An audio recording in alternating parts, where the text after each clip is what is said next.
What it do, baby? This is You Killed It, the podcast about the challenge. I'm John Chidley Hill.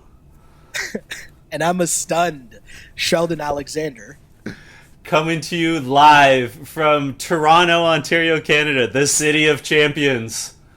Sheldon, when we last left our listeners, it was deep into the NBA postseason. The Toronto Raptors had not yet won, but we were talking mad shit. And I just want to bask because I don't think Toronto is going to win a championship in any sport anytime soon. So our listeners will have to forgive me for being excited. And I know it's been like 2 months since the Raptors won, but I need this. And we're picking up where we left off. Here's the thing. When you're NBA champions, when you're the champs, you get to say that at least for the next year until someone else gets crowned the champions. But even with that said, forever and ever and ever, you have to put some respect on the name of the Toronto Raptors because they are NBA champs.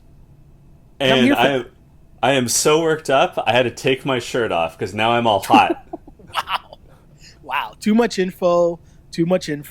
But hey, I hear you. You're fired up. You're excited because not only are we still basking in the glory of the Toronto Raptors winning the championship, but the reason why we're here on this You Killed It podcast, it means there's another season of the best show on television.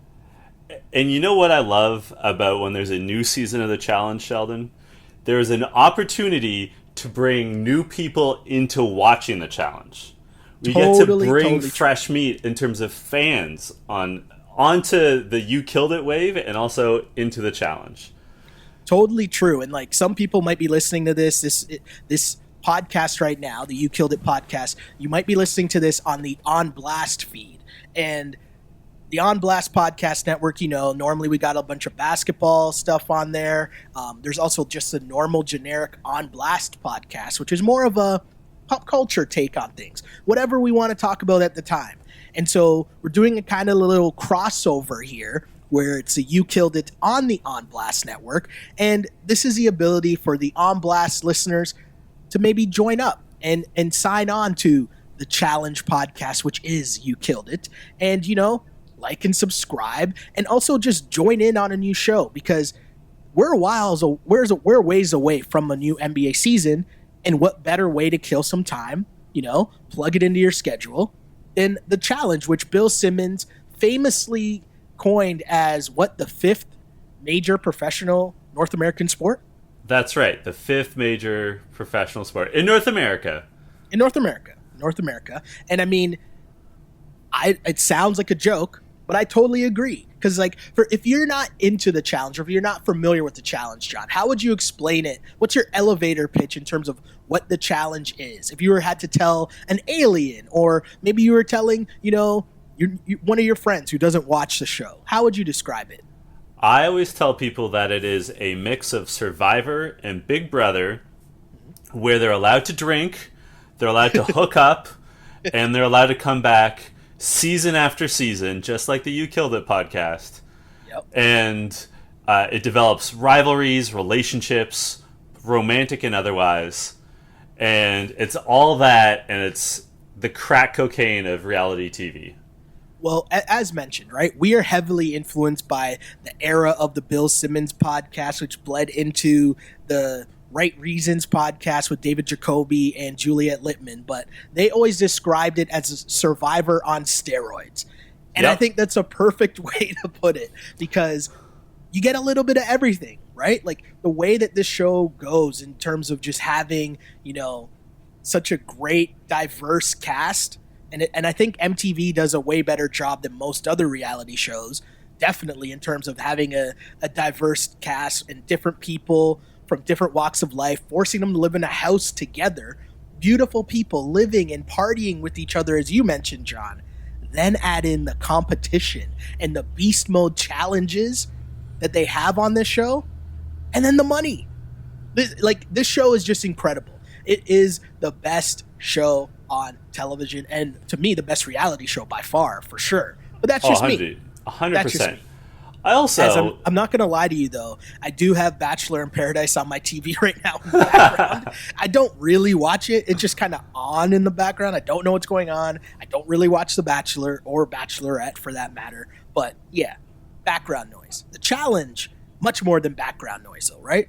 Absolutely. It involves, it demands 100% of our attention. I also think that to all our listeners, and we have a very loyal following, and we love you guys. Huge shouts to the regulars. But for those of you who are new to You Killed It, we've been at this now for more than 2 years. This is going to be our 115th episode. And I just did some quick math. We have covered 7 seasons of the challenge, if you count the stars versus or pros versus champs. I should also say, and we're going to be careful how we put this, Sheldon and I both work in sports journalism. Okay. If you look at our Twitter feeds, especially mine, you can figure out who we work for. But to be careful, we don't often say on the podcast who we work for. But at least with me, if you do very minimal research, you can figure out who I work for. But my point is, I like to think that we come at it from a fan perspective, but also a journalist perspective. And it is worth noting, Sheldon, I'm a print reporter. You work in television, and you have background in reality TV. So you bring a lot of producering insight to how these things get done and how these things get made. Well, we try to, and you always described it as kind of like we're the thinking man's podcast, right? Or That's right. The thinking person's podcast. That's right. Don't gender that shit, man. Exactly, right? And I think what we try to do here is, we get it. We all like reality TV. We love beautiful people. We get it. There's hot girls on the show. Cool, right? Like, I get it. We're all here. I understand. But on top of that, we love like the interaction of the house politics, the drama. We're here for the strategy in terms of how you're going to take down the other side of the house, who's going to be in what alliances, like all of these things so much make up our love for this show. And I think that's how we come at it in terms of breaking down what's going on from episode to episode. It's more of that as opposed to just like, oh man, look how hot that chick is. Yeah. Right? Like we get it. We understand it. I like hot girls. Cool. But we try to bring a little more to it than that. And as you mentioned, John, I've done a lot of different things TV-wise, but one of the most fun things I did was I used to work on a reality show, short-lived reality show, but a fun reality show. But it gave super cool insight into how these things are done. And so I'll always try to like think about, wait, how did they shoot that? How did, what were the producers trying to get from this shot? Or, you know what I mean? Like, why didn't they ask them this question? And I think that's what kind of makes it fun. And also we try to be interactive. So for sure, send us your questions, send us what you think, and we'll read your comments on each and every week, no? Yeah, absolutely. We, if you go back through our archives, or if you are introduced to You Killed It through a longtime fan, they will tell you we basically read out every comment that we get, if we remember, on air, and we're very good, I think, about tweeting back at people. Unless you're like a total dick, in which case, like, I might get pissed and reply, but Sheldon has better control of his temper than I do. I always got what do they call it? I got the stunner shades on, man. The hater blockers, as they call them. I don't really see those tweets, You're better at that. You're much better at it than I am. But let's talk about... I was going to say, let's talk about this season. Let's get to the nitty-gritty. Sure. Totally. Let's break down what is going on this season and kind of like the structure. Because the thing about the challenge is there's always a different structure or theme to each season. So, John, what is the theme of this season 34 of the challenge? It is War of the Worlds 2, which it looks like is going to be the United States versus the United Kingdom. So the cast is roughly 50-50 between Americans and Brits. It's worth noting that there are 4 competitors who are going to be coming in as quote-unquote reinforcements. We don't know what that twist is going to look like. It's sort of been hinted that they're going to have a draft where the two teams can choose like who they want. And let's talk about those four first. Okay. The first, definitely the biggest name of the reinforcements is CT, who is perhaps on the downside of his challenge career. But, I mean, I love CT. He's one of the all-time best members of the challenge cast. One of the most interesting story arcs. How do you feel about CT? Totally agree. If there's a Mount Rushmore of the challenge, CT is definitely holds down one of the spots. Yes. Right? Like, he is, I mean, even though he might not be in his prime of his challenge career, this would be, his 16th challenge? Yes. He's still a beast. He's still a monster, and off reputation alone, he holds a lot of clout in the house, right? Like, you don't want to go into a physical competition against CT. Over the past few seasons, we've kind of seen the dad bod CT, but you'll see the replays or the flashbacks of Prime CT, and Prime CT is must-see TV, right? Like, there were fights, there were just total dominations and challenges, the infamous backpack carry of Johnny Bananas out of elimination round. Like, CT is just a beast. And whereas he might not be as much for the drama as he used to be, he's still a household name when it comes to the challenge. And, hey, I'm always here to see CT. Next up, we've got D, who made her challenge debut last season. She is, I should note, CT is American. D is Australian. She comes from the Geordie Shore. Okay. How do you feel about D's return? Whatever. I mean, to be honest, a solid debut season, but at the end of the day, not really that much entertainment value, and a solid competitor, though. Yeah, I'll say that much. Solid competitor. Next up is Ninja Natalie, an American from American Ninja Warrior. I mean, her athleticism is pretty cool. And she's nice. Ninja is in your name. Yeah. Right? That's a plus. Right? And then finally, of the four reinforcements, the one that's going to get us in the most trouble. Okay. Turbo, last year's winner, who is worth noting is, like D, is not from the United States or from the United Kingdom. He's from Turkey.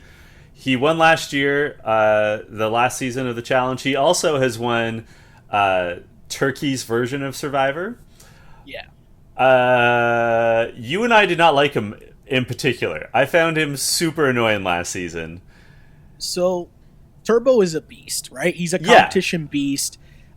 He's super fit, always working out in the house. But the one thing, especially if you're new to the challenge, and our regular listeners will know, that we always fall on the side of, you got to be the 5-tool player, right? For lack of to make the sports analogy. And part of, the tools that you bring to entertaining us in the challenge is, would I want to have a beer with this person? Would I want to chill and hang out with this person? And I can't really say that I got that vibe from Turbo at any point during last season. As you mentioned, he was kind of annoying. The whole grudge he had last year with Ninja Natalie and D towards the end of the season was super annoying. He just, you started off with the what it do, baby. Yeah. I don't really think that, like, Turbo, I would not describe him as a fun guy. No. Do you know what I'm saying? I do. And that's kind of the blah to me. He just, I have all the respect in the world for him as a competitor, but he's got that big nerd energy that just, rubs me the wrong way. and we can't emphasize enough, though, he is a beast. The elimination from last season, if you are new to this and you go back, or if you've just forgotten how difficult that the final was on last season of the challenge, that was the craziest thing I've ever seen on any reality show. in terms of what you had to do to win a season. And my guy, he dominated, right? Like he did an amazing feat to win that. So all credit to him. He is an incredible competitor. But to me, it's like basketball where there's two sides of the floor, offense and defense. In the challenge, it's like, how good of a competitor are you? And what's your vibes like in the house? Right? Yeah. And he gives me boring vibes. He only plays well on one end of the court, if I'm going to continue with the sports analogies. Oh, and I love it when you talk sports to me. He's a very sensitive person, and I will say, to his credit, he is the rare example of a good person. Like, I think Turbo has an excellent moral compass. True. He just rubs me the wrong way. Like, just sort of, and you touched on this, I'm not going to retread it, but just the way he interacts with people, it's a bit much. He's very intense, but like a good person, like, you know what I mean? Like a moral person, which is rare on this show. I think a loyal person, which is also rare on the challenge. Like, there's a lot to commend him. I just wouldn't want to hang out with him. But let's totally agreed. Let's talk about the United States. Team USA. So here's the thing, though. Before we get to Team USA, just a couple like housekeeping things about this season, right? So as you mentioned, US versus the UK, and the two teams split in the 14 against 14 for their share of $1 million, right? Pretty big deal. But huge. It's the first time since 2009 that this show has a two-team format, which is kind of interesting, right? Like, for us, like, that's pretty cool, right? Because we always talk about, like, we always give the producers a really good, pat on the back for the way that they're able to keep this show fresh and keep, like, kind of changing up the format to keep us entertained, right? To keep us interesting. And I think playing off of what happened last season, continuing this US versus UK thing where, let's be honest, the US side of the house they were too caught up in their own BS last year, and that really allowed, the others, let's say, to dominate the house, and you end up with Turbo winning, and who was Turbo, Theo, and who else? Georgia, Bear, like they really dominated the house, and Gorilla Ashley, right? They dominated the house, and it was a majority of brand new characters towards the end of the season. Now, we were still both entertained, but this sets up this season to where you just mentioned you need a bounce back from Team USA, right? You sure do. Let's go through this side of the house, because if you follow the challenge, if you follow the real world, there'll be names that you're totally familiar with. I'm just going to list off names, and you tell me yay or nay in terms of, are you excited to see this person? And obviously, if it's an A, we'll just move on quickly. Does that sound good? Sound cool? Sounds cool. So first up, we got Ashley, better known as Smashley. Are you happy to see Smashley back here on Team USA? Yes, I love Smashley, 5-tool player, super entertaining on TV, such a good competitor, just a total wild card. I love it. Yeah, Ashley can totally dominate an episode from top to bottom. She can win a challenge. She can then, win the beer pong competition, win a chugging competition, end up on the dance floor, just dominating the dance floor, and then, end the night cuddled up with the special someone. Like, that is what Ashley brings to the table. She is made for reality TV while also kicks ass in challenges. So yeah, totally happy to see Smashley. And when your nickname is Smashley, come on, right? Yep. Next up, we got Cara Maria. John, Boo. Nay? Nay. But see, you just said that if we say nay, we weren't going to get into it. But I'm gonna get it out of the way right now. Get into it. I'm here. I said this all last season, I need a break from Cara Maria, her boyfriend Paulie, who's also on Team USA, and her ex-boyfriend Kyle, who's on Team UK. I will say, Kyle by himself is good television, and I like him. But the whole Cara, Paulie, Kyle dynamic is just, it's so toxic, and it's just like watching the worst high school breakup that never ends. Yeah, I sorry, I was just going to say, full marks to Kara. I will happily acknowledge she is one of the best competitors of all time on this show. And in previous seasons, I have liked her, but the Kara, Polly, Kyle dynamic, I am so done with. What are your thoughts? Well, yeah, I mentioned the Mount Rushmore of the challenge, and definitely Cara Maria would also be there, right? Like, she is one of the best competitors of all time to ever be on the show. She's also, you know, kind of has like probably has like the most seasons played behind Johnny Bananas in CT. This is her 14th challenge. So she is like a vet among vets. And so, yeah, I mean, she's a good competitor. She is entertaining in the sense that, you know, she parties it up. She is always hooking up with someone. But you're right in terms of the dynamic with this love triangle. I was over it 2 seasons ago, at least. So I'm not here for that drama again. Hopefully they keep that to the minimum. But with that said, there's so many other people and interesting people on the cast. I feel like they don't need to go back to the well of the Cara and Kyle and Paulie thing again. Or at least that's my hope going into the season. Yep. But yeah, again, Cara, great player. Got that like goth, sexy look down. Shouts to Cara. Next up, Faith. She didn't leave like a huge impact, but like I think she's beautiful and she was pretty funny. She was sort of like a poor man's Davon.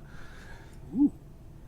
Okay, I mean, Faith was here for the drama last season, right? She might not. She was a solid competitor. Ago. 2 seasons ago, yes. So she did a really good job on the challenge. Because if I'm not mistaken, she's like an army vet. Yes. Do I have that correct? Yeah. And I can't remember which branch, but she is a military veteran.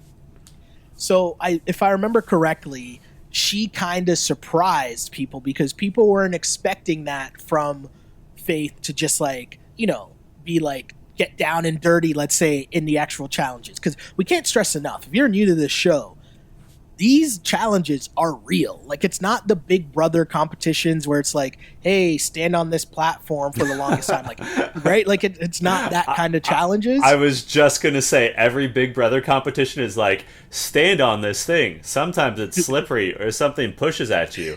Whoever stands longest gets to nominate people, but it'll be undone later this week.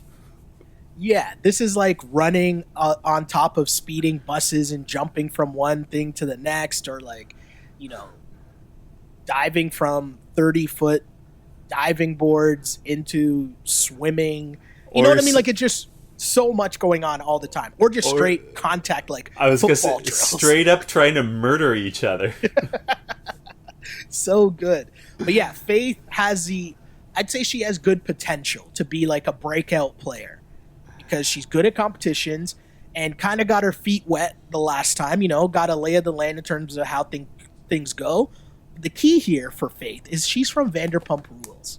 Mm-hmm. And the reason I bring that up is because automatically that means you're good at one end of the floor, meaning the house drama. So, yes, I'm here for Faith. Next up is Johnny Bananas. How do you, yay or nay on Johnny Bananas? So, here's my thing on Johnny Bananas. Normally, under normal circumstances, I would give a nay because kind of like Cara, kind of tired of Johnny Bananas. But after how disappointing of a season he had last year, I'm okay with it because I feel like he kind of got the slap in the face, kind of like LeBron last year on the Lakers, right? And Johnny Bananas is the most famous challenge competitor of all time, right? He's won the most times. He is the face of this franchise. Yeah, he's right? Mr. Challenge. Totally. But after getting slapped in the face and getting kicked off so early last season, I'm interested to see how he bounces back this on his 18th season of the challenge. I'm very interested to see how he bounces back and how he changes up his game, plus added into this, you know, U.S. team where you got to work together with all these people, which we'll get to, that he always has beef with, namely Wes, and also Zach from last season, how that all played out. Him and Cara are like off and on all the time. But I'm very interested to see how Johnny Bananas bounces back from maybe one of the most disappointing seasons that he's had on the show. Yeah. What do you think? I agree. And we'll talk about it more when we get to Wes, but Okay. off the top, I agree with what you're saying. Next up is Jordan. What are your thoughts on Jordan? Big fan of Jordan. Huge fan of Jordan. Jordan is low-key one of the best competitors to play this game, right? Like, his winning percentage is incredible. He just dominates physically, like challenges. Like, he is a great competitor. He's great at challenges. He's calmed down as the years have gone on in terms of getting into fights. He's matured. Yes, he's grown up, let's say. But early Jordan, he was always fighting with someone, yelling with someone. He was being the jerk. Like, he was a huge jerk in the house, even going back to his real world days, right? Where he was purposely just getting under people's skin and just being an asshole for no reason, which, hey, for us, provides entertainment. So I'm always here to see Jordan. But Jordan also leads to Tori, right? I'm kind of skipping ahead Tory from the fan. list. But Jordan and Tori are a couple. And, you know, both of them are back on the show. And is this the first time they've both been back since they hooked up on the show? Yeah. So I am a huge Tori fan. Yeah, shouts to Tori. She is one of the funniest sort of narrators on the show. And she's a great competitor. She and Jordan, like, I follow them both on social media. They have great chemistry. Like, what we were just saying about how Pauly and Kara's chemistry is quite off-putting. Jordan and Tori have, like, a great relationship. They're also very independent people into their own right. You know what I mean? Like, they're not... It's not all about their relationship. They're going to be making their own decisions. They're going to be having their own friendships, their own beefs. And, like, I predict that they'll definitely have each other's backs. But, like, you know what I mean? Like, their relationship doesn't define them. They've got other shit going on.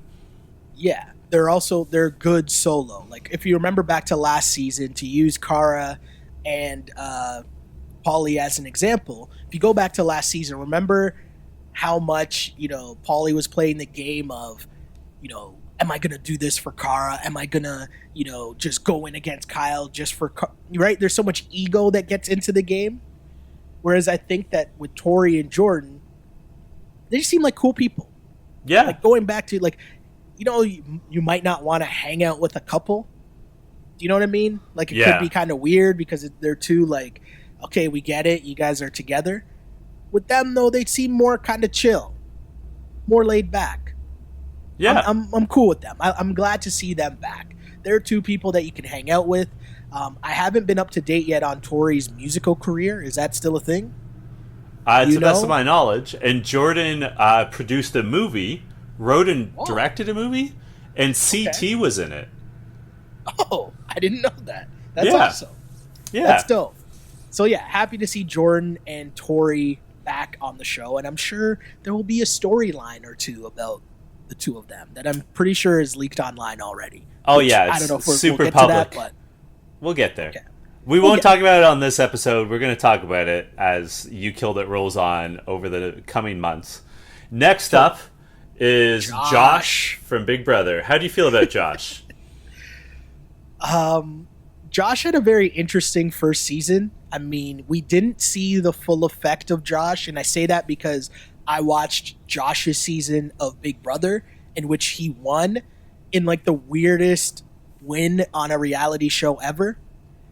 And I say that because he was probably the most annoying person in the house, but he kept getting dragged along because he was clearly the bigger target than everyone else. So they kept bringing him along, and he would just be the most annoying person in the house, getting on everyone's nerves. He'd walk into rooms, banging pots and pans just to be annoying and screaming in people's faces. Again, just to be annoying. Then would just break down and emotionally cry. Like, it was the weirdest thing ever. And yet this person won a season of Big Brother. So last season with Josh on the challenge, I was interested to see how much of that Josh we would see. And it kind of poked his head out a little. But him and Amanda, I think, did a good job of kind of balancing each other out. You know, like, you know, maybe evening out their emotions, let's say. So with Amanda not here to be Josh's partner, I can clearly see Josh having a couple blow-ups this season. So I'm here for entertainment value. I'm here to see Josh. I find Josh tremendously annoying. No, I agree. I'm not even gonna expand upon that. I find him so annoying. I mean, if I was odds makers, I wouldn't bet on Josh having a long stay because, I mean, this isn't Big Brother where people are just going to, like, carry him along and he might win a challenge by accident. You kind of got to, you got to win some challenges in this game to move along. But, yeah, Josh, not mad at him. He's good for the early season when there's a bunch of people in the house and a lot of room for the shit disturbers. Yeah, that's why Josh is here. Moving on, though. Killer Cam. One of our favorites, I think. No? Nothing but respect for my president. I love Cam. Glad she's back. Happy to see Cam back for sure. I'm very interested to see Cam's dynamic in the house with Leroy. Roy Lee? Shouts to Roy Lee, another one of our favorites. And, of course, the drama from last season. And if we remember, at the reunion, there was a whole bunch of drama between Roy Lee and Killer Cam and Theo from last season. Interested to see how that dynamic plays off again this season. But in terms of, you mentioned the 5-tool players, she's not the partier that Ashley is by any means. But Cam has some fun in the house, but she's a great player. Oh my God. Great strategy, right? And great at competitions, great at eliminations, right? That's her thing. Yeah, she's the elimination queen. On that note, though, we now get to Laurel. Laurel Stuckey, the first challenge castmate to follow me on Twitter. Humble brag alert. And I'm jealous. We've already rhymed off Kara as one of the best competitors of all time. Smashley, one of the best competitors of all time. Cam as one of the best competitors of all time. But Laurel is the real fucking deal. Like, with all due respect to those three, Laurel is arguably the most dominant female competitor of all time. The only time she really lost was because her head was not in the game. And I've seen an interview with her where she admitted that she basically just mentally quit because she was so wrapped up in her girlfriend at the time, Nicole. And Laurel is just on another level. This, I think, in terms of female competitors, just on the U.S. team, this is the most stacked house we've ever seen. Like, those four, Smashley, Kara, Cam, and Laurel, are all super legitimate. Like, they are. And you have Tori coming up right after them, right? Yeah, Tori's no joke. Even Ninja and D coming in as reinforcements. Like, they're all excellent competitors. I'm very excited for that aspect. And I'm excited to see what's going on with Laurel. And I was talking about this with longtime listener, friend of the show, Nick Ashburn, who messaged me. And Nick was like, no one told me Laurel's on this season. He's like, that's crazy. And we had a conversation about Laurel. Because she is low-key a shit disturber. And it's hard to put your finger on it. Because she doesn't have, like, an explosive temper. She doesn't really get into, like, the hookup. She doesn't, like, really... Well, sometimes she does, but she doesn't... Not anymore. She doesn't really hook up with people, but she's really good at pushing people's buttons in the long run. You know what I mean? Like, I think that, like, she's the sort of person who... around week 1 or 2, people are going to start to get frustrated with her. Like, I think she's just low-key sort of grating. And it doesn't really come across on TV. But by the end of the season, if she's still in the game, people are going to be saying, oh my God, like, other cast members will be saying, like, oh my God, Laurel, shut the fuck up. Like, she really gets under people's skin in a subtle way that doesn't come across on TV. So I'm going to one-up you here, and I'm going to say that pound for pound, I believe Laurel is the best challenge competitor of all time. Yeah, and in the conversation, for sure. You add everything together, and yes, she dominates at challenges, right? And she is the best female competitor. But I'm saying when you add it all together in terms of, because this is a person that we've now lived with on the show for, in real time. Even though this is her 6th challenge, her first challenge is over 10 years ago. It's a long time ago. So this is someone we've seen mature and grow up and, become a different person, if that makes sense, in terms of just someone growing up. You know what I mean? Growing up in front of us on TV. And so we've seen her, be on a show, be really drunk all the time, partying, hooking up, then go away for a couple seasons, a year or two, then coming back and kind of having a completely different vibe on the show. So I'm with you. I'm interested to see what she's going to be like now, because the drama has kind of slowed down. We kind of seen her play, for lack of a better term, a mother hen type role. If you remember back to the Jenna and Zach going back and forth, and she was really trying to tell Jenna to be careful because Zach was playing her. Do we remember that? Right? And we've seen her in different phases, and I'm interested to see what phase is she in now. But also, does she still have the beast mode still left in the tank when it comes to the challenges? I'm super excited to see Laurel back. I love Laurel in terms of a challenge competitor. I love her vibe in the house, as you said, the shit disturber. She's here for a good time as well. And again, just kicks ass, taking names. Yeah, here for Laurel, for sure. Yes. Then we already touched on it. We're both excited that Leroy's back. He's often the bridesmaid, but big fan of Leroy.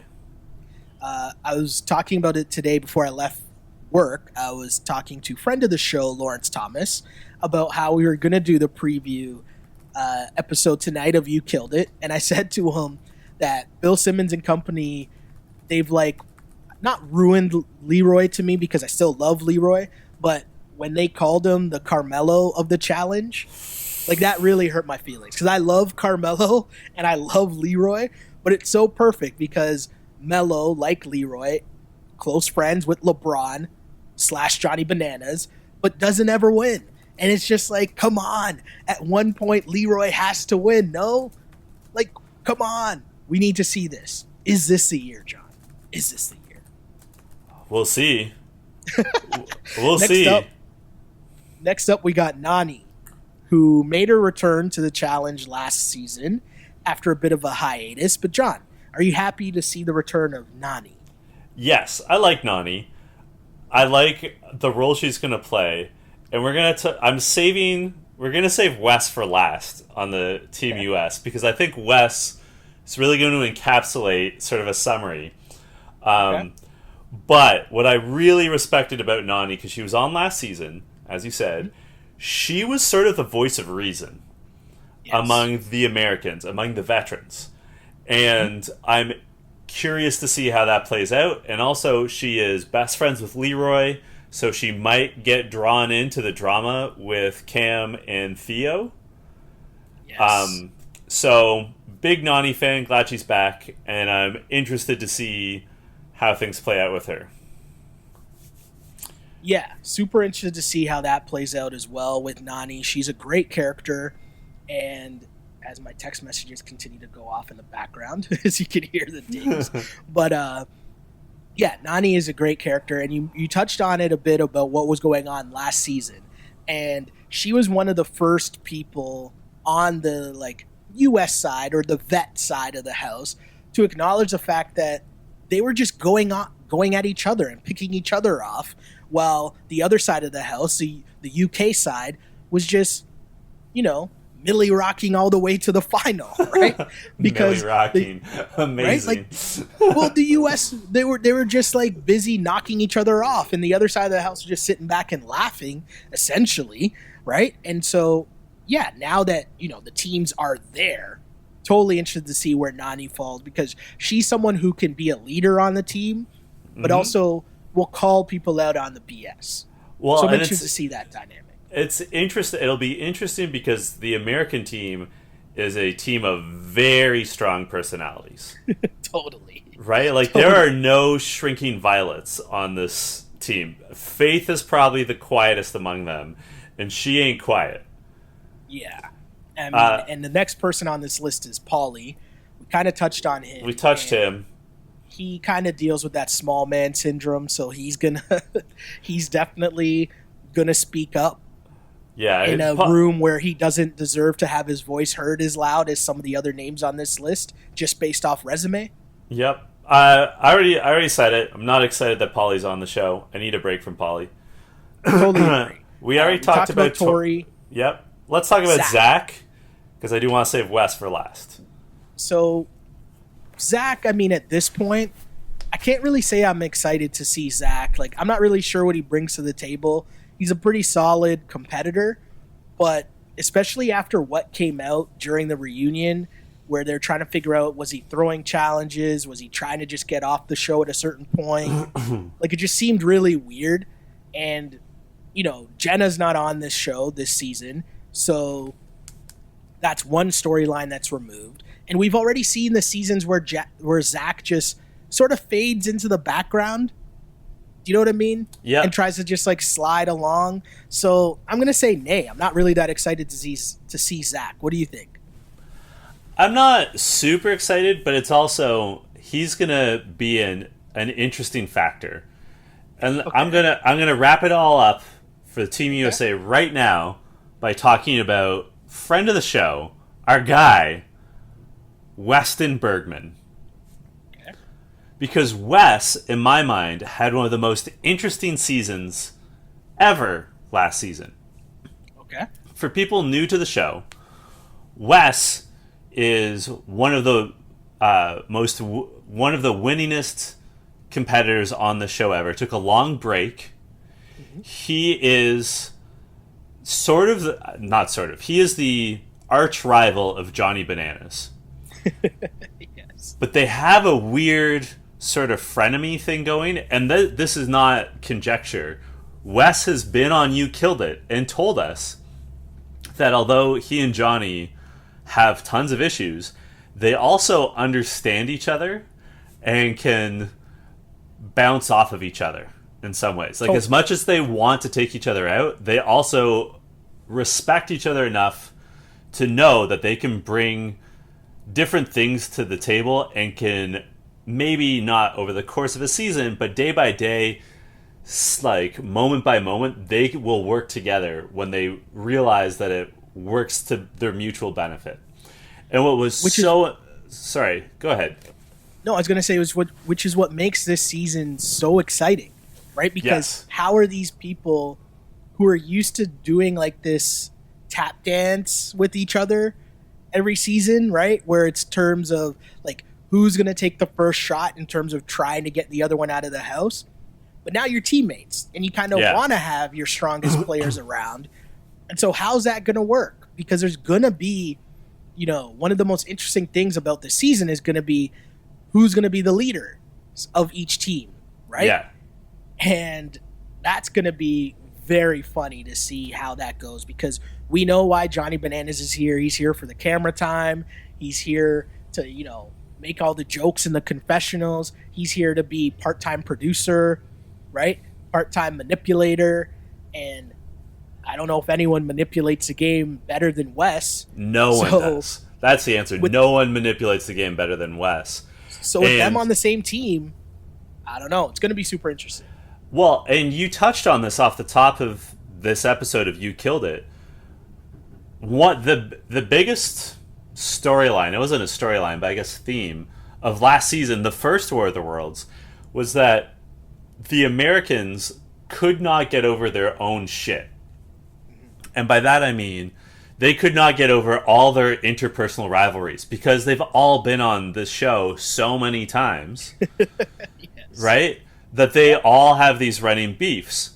And what happened was there was an alliance made up of all Brits, and they sort of coasted, and well, not coasted, they picked off Americans because the Americans were so busy being at each other's throats. And if I know you've watched the trailer, Sheldon, but if our listeners watch the trailer of War of the Worlds too, someone even makes the point, last season we couldn't get over our shit. This season we have to, or else we're going to lose to the United Kingdom. And the other person who benefited from all this backstabbing was Wes, because he's such a master manipulator. Even though people kept saying, like, guys, we got to take out Wes, he would find week by week a way to last another week. So Yes. the question in my mind heading into War of the Worlds 2, can Wes and Johnny put their shit aside and help everyone else put their shit aside to focus on the task at hand? Or are they going to stab each other in the back? Like, are they going to be able to... Because I think it's fair to say Johnny and Wes are the biggest leaders on the American team. I'm not saying necessarily that they're the strongest personalities, but they have the most leadership qualities. Can they rally this ragtag group and get them to coexist and focus on Team UK? I think that's the main plot line, at least for the first probably 6 or 7 weeks of the season. That's just a prediction. Totally agree. And I think that's going to be the show within the show, in the sense that how is this side of the house going to coincide and get along? Because you mentioned the strong leadership personalities, or the urge that Johnny and Wes both will have to call the shots. But then you have so many people on that side. Like, Smashley's going to make her voice heard. She's not going to take any BS. She's going to, be heard. Right? Yeah. Jordan Kara, and Johnny same dislike thing. each other. Kara, Polly, like... Totally, right? Killa Cam, we talked about how great of a player she is. She's not going to go quietly. Laurel didn't just come back all of a sudden to just be quiet and, like, take orders either, right? It's going to be super interesting to see. And Nani, same thing. It's going to be super interesting. That's going to be the show within the show, how this U.S. team gets along, because as we switch sides to the U.K. team, there's some names that we're familiar with, right? Mm-hmm. There's also a lot of names that we don't really know. So what do we want to do first? I'll go through the names that we do know. Yes. So Georgia is back. I Thoughts like on Georgia. I like Georgia. I hope she learned some important life lessons from last season, but I do like Georgia. I like Georgia because she was a good competitor. She was fearless. She was willing to, like, give her all in every single challenge, and also, like, did really well at most of the challenges. Yep. But I also like Georgia because she understands the game of reality TV, and I feel like she played that up a lot last year in the back and forth that she was having with Bear. Like, I feel like, and I'm saying this as this is me putting on the producer hat. It's kind of like a hat tip, because I appreciate what she's doing, because she's giving us content. Right? Yep. Like, she knew last year that Bear's a dog and Bear's dogging her and he has a girl back home and all that. But she was still here to kind of play along as if she's like, oh no, I can't believe he's doing this to me. But at the same time, she was there playing the game as well. She was a willing participant in getting the camera time, giving us the storylines, giving the people what they want. So yeah, I'm here for Georgia, for sure. Next up is the world's sexiest man, Joss. Joss, cool. I mean, he was a good character. He's a nice guy. That probably was his downfall on the last season that he was on. But yeah, he's a good guy. I'm not going to be mad at Joss. I'll say that. I won't be mad at him. Cool to have him back. And he'll keep the house clean, which will make it a little less disgusting. So shout out to Joss and hygiene. Kaylee? I'm excited to see a season with Kaylee that does not feature Nelson, her on-again, off-again boyfriend who sucks. So That's fair. Kyle? I'm a big Kyle fan. It's just... Same. I think he's like... You mentioned it already, that, like, would I have a drink with this guy? Yes, I would hang out with Kyle in a heartbeat. He's hilarious. He's good TV. A surprisingly good competitor. It's just he's caught up in that Polly and Kara drama, and, like, it's too much. Yeah, I'm always here for Kyle. Kyle is good reality TV. I have no problems with Kyle at all. He busts his ass, and he kind of is a throwback to what the challenge was. Yeah. What I mean by that is, there was a point in time where the challenge was filled with, like, beautiful people, but, like, regular people. Do you know what I mean? In terms of, like, hey, I might go to the gym every once in a while, but at a certain point, and I don't know what the exact season of the challenges would have been, But at a certain point, the majority of the house turned into, these like CrossFit like gym leaders, right? Where like every day it's just montages of people working out and people lifting weights and people running laps in the house and all that stuff, right? Where it kind of was like, okay, I get it. This is a physical competition, but hey, I want the people that have fun. And I think Kyle's a throwback to that. He is. Who's next on our list here? Rogan? No, Rogan was on another season. I don't remember him at all. No idea who Rogan is. Like, zero idea. No idea who that person is. I guess I could look up a picture. Nah. I mean, nah. Nah. Especially, why waste time when we can go to Bear? Bear was the ultimate shit disturber last season. And you know what? Like, he annoyed me last season. But now that you say his name, I'm excited that he's back. Like, I'm excited to see what he gets up to next. Bear is great television. You might like Bear, you might dislike Bear, but the bottom line is he makes you feel something. And that's all we ask for. When we give up an hour, or I guess this season, 90 minutes of our lives each and every week, I want to feel some emotion. And Bear is here to entertain you in one way or the other. He will start fights. He will talk shit. He might take it too far sometimes, most of the time. But Bear is reality TV. And hey, I'm here for that. So yeah, totally. Kind of the opposite of the next dude, Theo. Yep. Theo's okay. But yeah, I got no beef with Theo. No beef with him, but kind of a blah when you're coming after Bear, right? Yeah. In fairness, Bear is a tough act to follow. That is very true. Bear might have had one of the most, emphatic entrances into the challenge universe of all time. Like, he came in, smashing tables, purposely just being a shit disturber. He got caught calling his girlfriend while in the house by the girl who he was messing around with in the house. Like, so much drama when it comes to Bear. And yeah, it's why we love reality TV. Mentioned Theo. And then lastly, we got Zahida. Wow, what's wrong with me? I don't know. What's wrong with me? I'm sorry, Zahida. I apologize because I really enjoyed you on your first season of the challenge.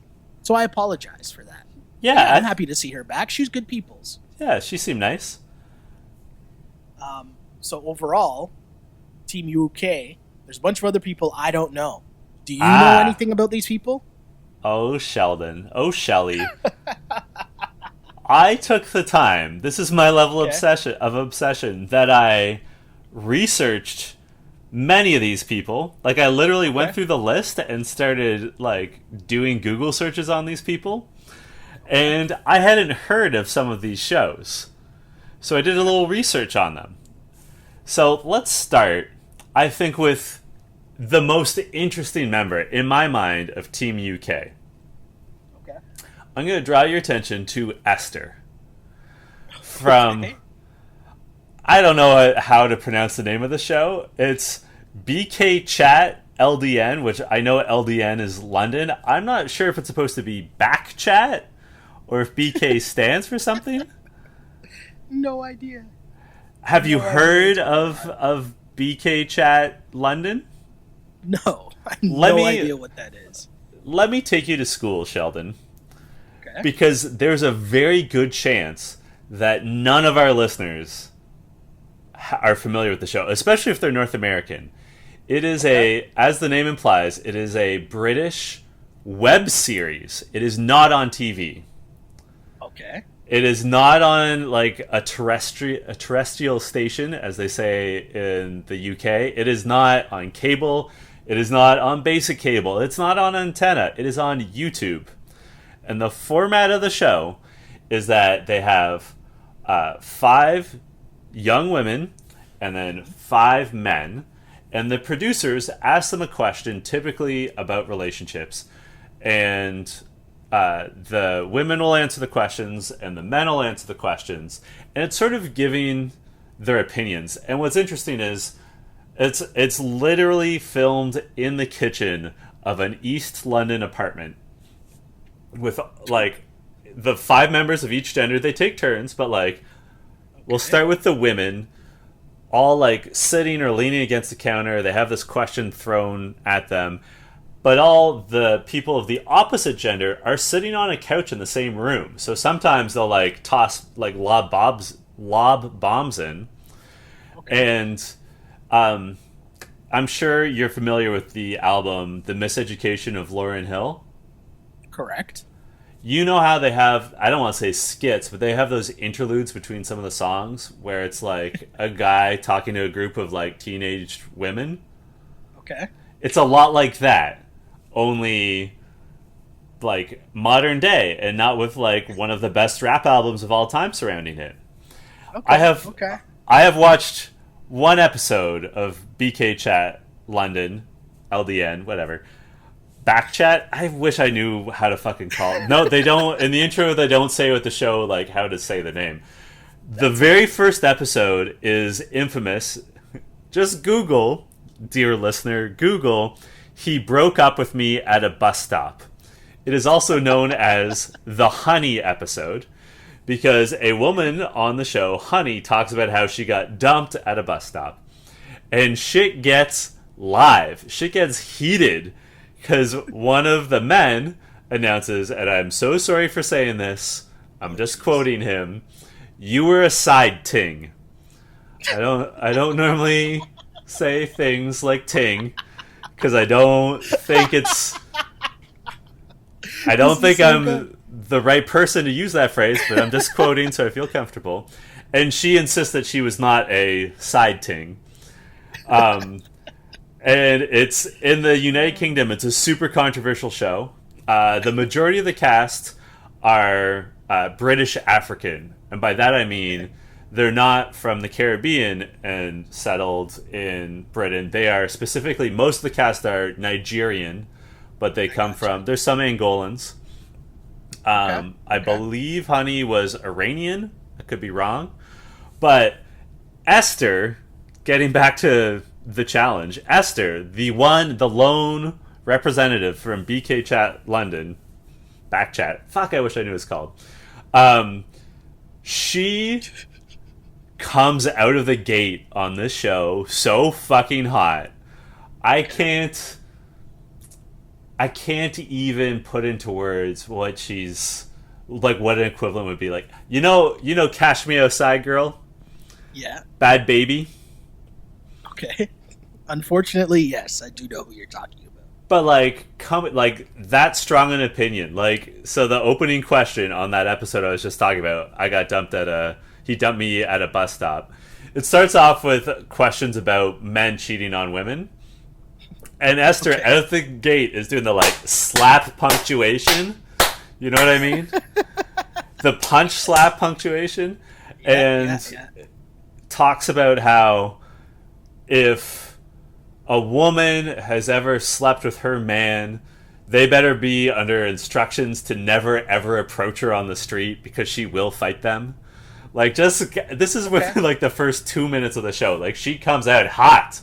So I'm excited for Esther because in that small sample size, she's gonna be an impact player, and also she doesn't have that like formal TV training that all these other people do. So it's a very raw show. Like, it's sort of hard to watch with how raw the emotions are. So I'm excited to see someone that doesn't have that polished MTV, Big Brother, Viacom shine on them. Like, I'm super interested to see what she brings to the table in terms of television. Yeah, no, that makes total sense. I know what you're saying. And especially being thrown into the environment of the challenge, which is so unlike other reality shows. So that'll be cool too. No, totally understand. That was a good sell. Thank you. I'm in. Who's next on our getting to know Team UK? Next up is Love Island's, and I'm going to say his full name, Idris Virgo, who is not a James Bond villain, despite that name. Okay. Even though he sounds like, Hank Scorpio. Idris it sounds like a fake name for sure. Idris I got very deep into the Esther and some others, into their background. Idris, I'm just going to say, sounds like he's a very nice guy, but he's a boxer. Oh. So Okay. I'm intrigued by the level of athleticism he's going to bring to the table. Okay. Okay. Interested. Just for the scouting report. Also, I just love his name because, again, he sounds like a Bond villain. Idris Virgo. All right. Idris Virgo. Next up is Jennifer from Survival of the Fittest. Are you familiar with Survival of the Fittest? No, I am definitely not. So it's interesting. It's a battle of the sexes type of show. So it's men versus women in feats of fitness. So basically everyone on the show is a fitness model. Super, okay. like the sort of ripped that looks gross.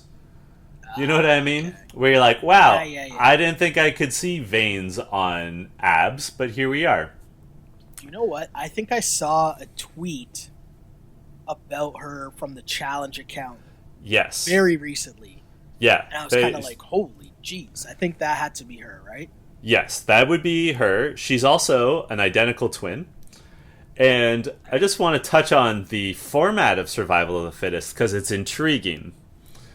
Okay. And I think it might impact how this season of the challenge plays out. Essentially, Survival of the Fittest, like I said, it's fitness challenges between men and women. However, you can screw over your team if you want the opportunity to have a date with someone on the other team. You can ask them out on a date, but it penalizes your team. That's hilarious. So I'm intrigued because to me, this sounds like an applicable skill to the challenge. That's fair. Because normally in previous seasons when there have been like fresh meat, we've talked about like, oh, this person is not ready for like what they're about to get into. But I feel like Jennifer, both in terms of the psychology and the fitness level, I think she's there. Okay. I'm in. There is Nicole Bass from X on the Beach. I just want to point out this is not the former pro wrestler Nicole Bass. It's a different person. Okay. I also wanted to touch on Sean and Tula, quote-unquote, Big T from Shipwrecked. You sound like made-up shows right now. But okay. I know. I'm with you. I'm in. Shipwrecked is also a team game, although it's based off of islands. And essentially, a bunch of sexy singles are shipwrecked on islands. So it's like Survivor, where they have to like get food and like build shelters and stuff. But they're also competing against the other island. And they also had, at various points, options to switch islands. And Sean successfully made the jump because he was so attracted to another competitor. And they actually had, like, a love connection, and, like, it worked out. Oh. Okay. And, like, although he switched teams to, like, the other island, people were like, hey, no, like, this Sean dude is a good guy. This kind of sounds like a very solid, like, minor league Yeah. to the challenge. Okay. Yeah, for both Okay. shows. I'm in. I'm in. I had to give you that background. Like I said, I am super excited for Esther. I am intrigued by what Jennifer and Sean bring to the table. And like I really feel like the big advantage, and we already touched on this, is that I feel like the Brits are going to get along better. Like I don't know how much like previous history there is. Like I know that early on Idris and Georgia were on the same season of Love Island, and he was interested in her. Like, I don't know where they stand now. But I feel like, significantly, the core of Team UK is back, right? Theo, they get along Georgia, Bear, yeah. And, like, having those three... And, like, Kyle sort of gets along with everyone. Zahida had been a member of Team UK, but lost early. But, like, there's no beef, you know? And Joss gets along well with everyone.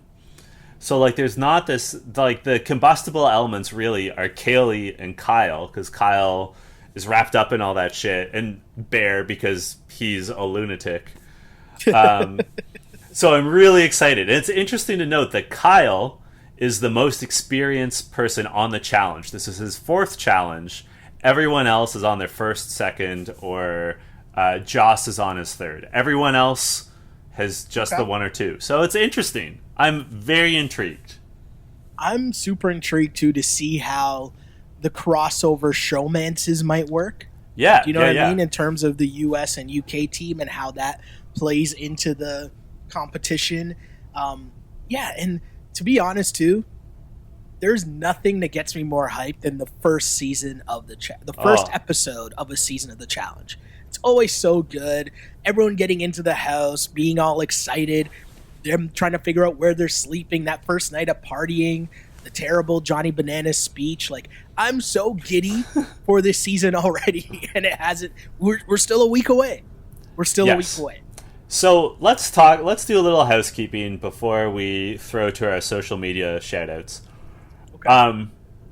It's worth pointing out because you pointed this out to me, and I didn't realize this, and you alluded to it, but I want to restate it. This season of the challenge are 90-minute episodes, which means episodes of You Killed It are going to be longer because there's just going to be more ground for us to cover.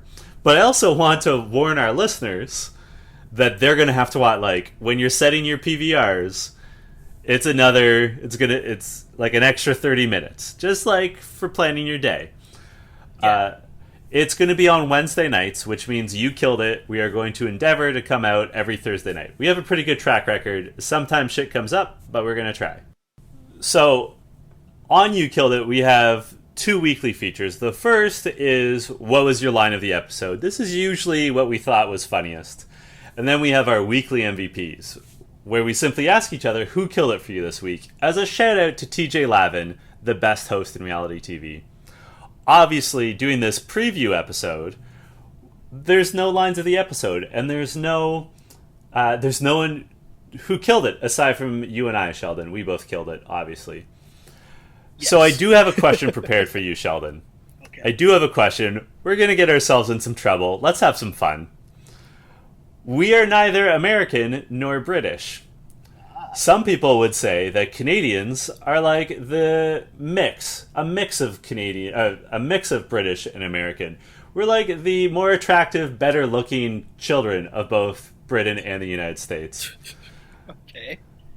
So I'm wondering, who do you think, before we even see episode 1, which team are you going to cheer for? Like, what's your gut tell you? Are you going to cheer for the Team US or Team UK?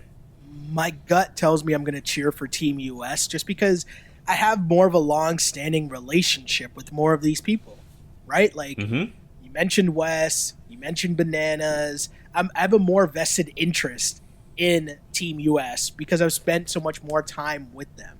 Now, there are people that I definitely like on the UK team, right? Like, we talked about Georgia. We talked about Kyle. I want to see them do well. I like them, right? They're good characters. Mentioned Bear as well. But I don't really know, like, half the UK team. So they kind of got to earn that, watchability or likability factor. Whereas I know what I'm getting from Smashley, and I'm here for it. You know what I mean? Yeah. I know what I'm getting from Laurel and Bananas and Wes, and I'm here for all that.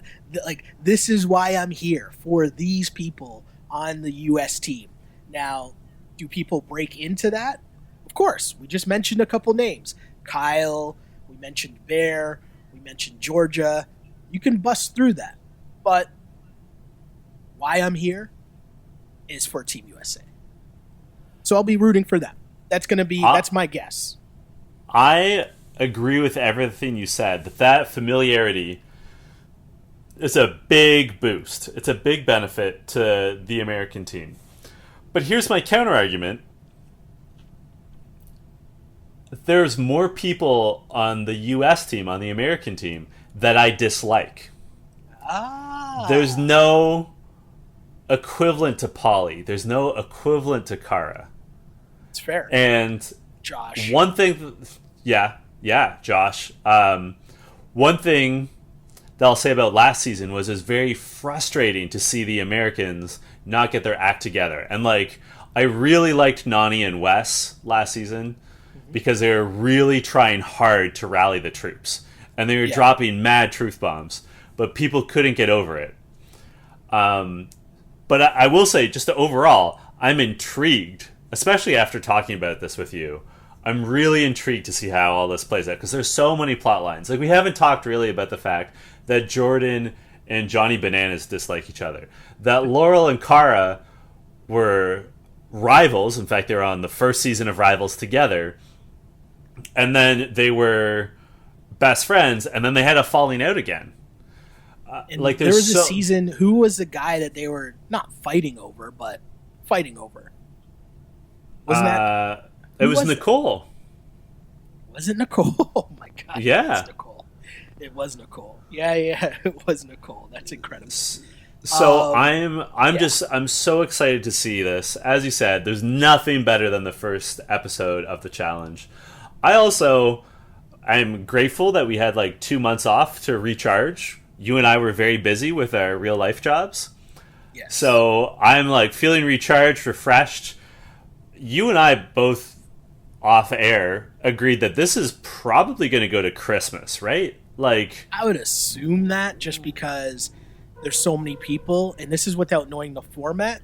The only thing that changes that to me is these 90-minute episodes. Right? Yeah. That like leaves a possibility of it maybe being a quicker season, but who knows? Who knows? I'm also Either curious. Way, I'm here for it. I wonder if what they're going to do with that extra 30 minutes. Yeah. Like, are we going to see more house drama?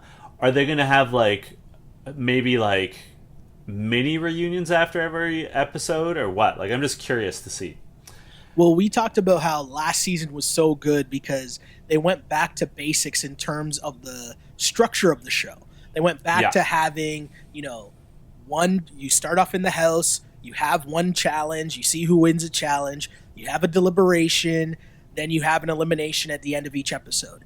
And they went back to basics, and that seemed to work, right? I feel like most of the feedback we got on the show was most people enjoyed that as well. Instead of having these like drawn out episodes where, you were left with cliffhangers that weren't really cliffhangers anyways. Do you know what I mean? And it seemed that they were really dragging on seasons. Mm-hmm.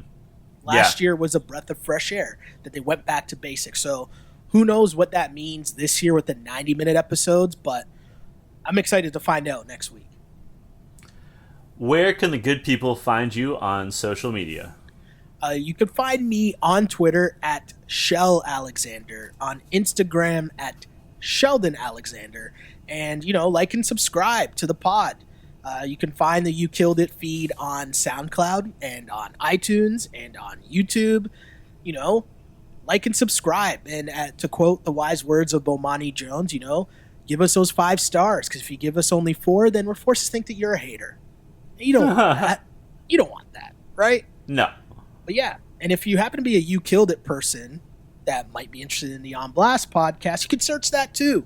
Like and subscribe there. Why not? We're having a uniting of forces here. That's right. You can find me on Twitter and Instagram at jchidleyhill. And as per usual, I have a warning. This week I'm covering the CP Women's Open, which is the Canadian Women's Golf Championship. It's an LPGA event. So you're going to see a lot of tweets about women's golf. But the one thing just as forewarning. Yeah, and the one thing I will say, in between now and then, and even once the season starts, I'm going to be here for the conversations about the challenge. So tweet us. Don't hesitate to tweet us your questions and comments, and, we'll try to get back to you when we can. And yeah, the challenge, the best part about the challenge and doing this podcast is getting to interact and get different feedback. And there's going to be things and storylines that we miss. So yeah, the best part about doing this is getting to interact with more challenge fans. So definitely do not hesitate to hit us up at any point. So until next week, this was You Killed It. You Killed It.